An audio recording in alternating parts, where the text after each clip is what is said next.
They probably heard about it, but Election Day has finally arrived. Here it is, 4 o'clock. That means Colorado's polls will be open for 3 more hours. Millions of people all across the country have turned out to vote today. Tonight, the biggest race on the ballot, whether to send Vice President Kamala Harris or former President Donald Trump to the Oval Office. Trump was among those who voted in person today at the polls. He cast his ballot alongside his wife Melania in West Palm Beach, Florida. We have more than 6 hours of 9 News team coverage for you throughout the day. In this hour, Kathy, of course, will be tracking the forecast with the storm expected to roll in later this evening. Steve on your side's down in Adams County looking at the processing of ballots there. Thanks for joining us for 4 o'clock. I'm Tom Green. And I'm Kim Christensen. There are still 3 more hours to go of voting here in Colorado. If you're not one of the more than 2.5 million that have already voted, you want to make sure that your vote counts. Just text the word VOTE to 303-871-1491 and we'll test you back a link if you need to know what you got to know before you go to the polls. Of course, the big focus nationally, the presidential race. And you look at that, we're talking about the Electoral College. These are the selection of electors in each state, 538 in all. Here in Colorado, we have 10 electoral votes will contribute. The new president obviously needs 270 to win the election. Of course, another thing you're going to hear in election coverage tonight is the reference to those swing states. Colorado is not one of them in this election cycle, but there are 7 states that have been drawing the bulk of the attention in the race. Nevada, Arizona, Wisconsin, Michigan, Pennsylvania, North Carolina, and Georgia. The balance of power is at stake as well when it comes to Congress, and that includes districts in Colorado. Much more coverage on Congressional District 8, the one we've seen so many ads for and against. That is coming up when we take a look at that race at 4:30. Our team coverage, though, now takes a look at the polling.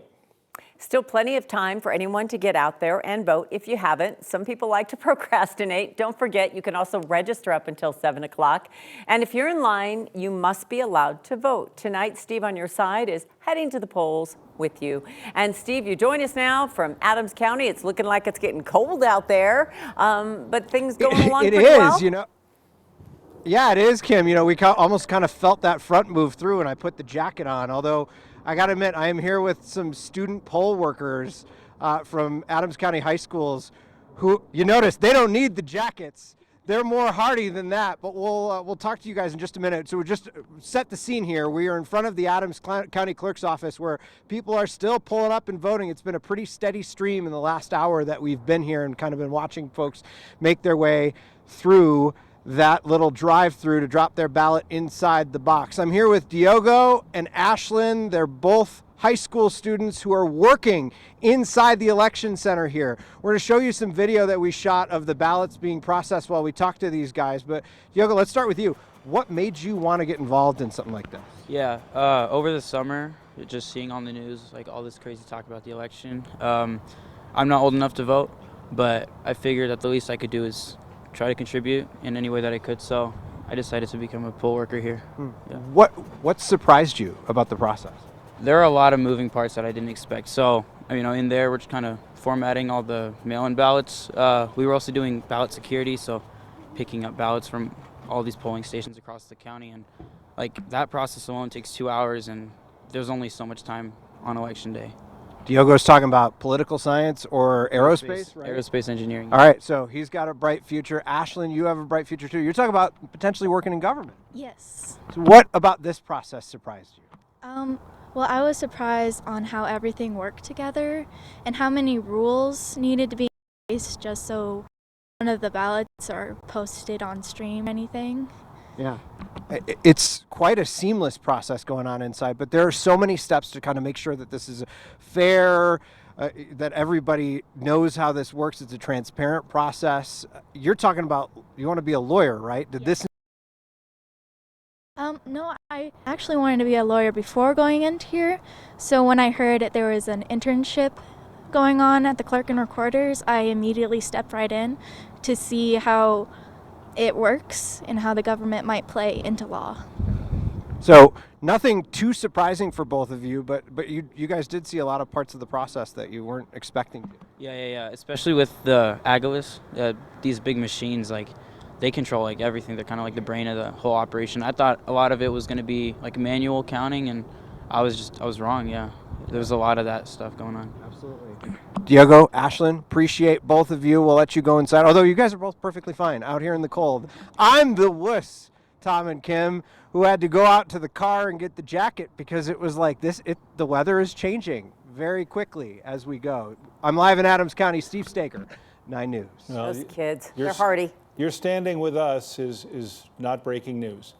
But it's great to hear about their involvement, Steve, and their passion to get involved, and that they're going to stick it out and learn a lot tonight and help us out tonight. So we'll check back with you in just a bit. Steve Staker, again, in Adams County. Our coverage will continue all through the night. We'll be looking at the results as they come in, and we'll have local reaction from party leaders as well. You can find us on KTVD, Channel 20, and 9 News Plus, where you stream us, and you can keep an eye on everything in a variety of ways. Right now, Colorado is seeing more snow. Yes, Steve on your side is also a weather watcher. He's saying the front's coming through. Also, there's snow falling at higher elevations. This is the live look in Crested Butte. Let's take a look at the radar, too. You can see where the snow is falling in various places. By the end of the night, we will see that rain and snow push over to the metro area. Kathy, that's didn't we just do this? We did. That was what I called the appetizer. This is more the meat of the meal, I think, what we're going to be dealing with. The metro area didn't get any measurable snow, right, ultimately, but this one we're going to be measuring. I think so. We're looking right now at 1 to 3 inches for Denver, but some areas down south like Highlands Ranch, Parker, Castle Rock, Castle Pines could be well over 5, maybe 6 inches of snow.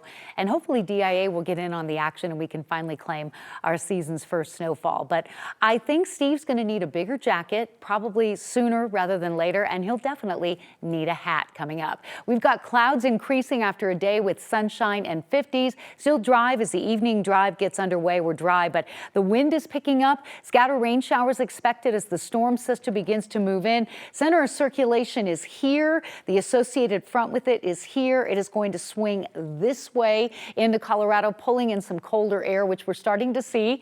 41 now in Denver, coming down from 54 last hour. Winds are starting to pick up, as Steve mentioned, and that's a signal of the front arriving. We're seeing the snow pick up in coverage and intensity in the mountains, and now some scattered rain showers northeast of Denver and to the south. That rain will be mixing with snow, and look at this. Castle Rock, winter storm warning. Kiowa, Elizabeth, some areas of eastern Parker, 5 to 10 inches of snow. Winter weather advisories for the foothills for 6 to 8 inches of snow. So your weather headlines, we have metro snow tonight. There could be school delays tomorrow. We're calling a weather impact day because of the accumulating snow for the morning drive. Winter weather and travel advisories are posted, and heavy mountain snow. It's already ongoing and there's more to come. The timing and impact is just ahead. Still no arrest in the Halloween shooting that left 3 people dead in Northglenn. Today, police say they have identified several people of interest. They still have to find them. While 3 people were killed just after midnight Friday, 3 others were hurt.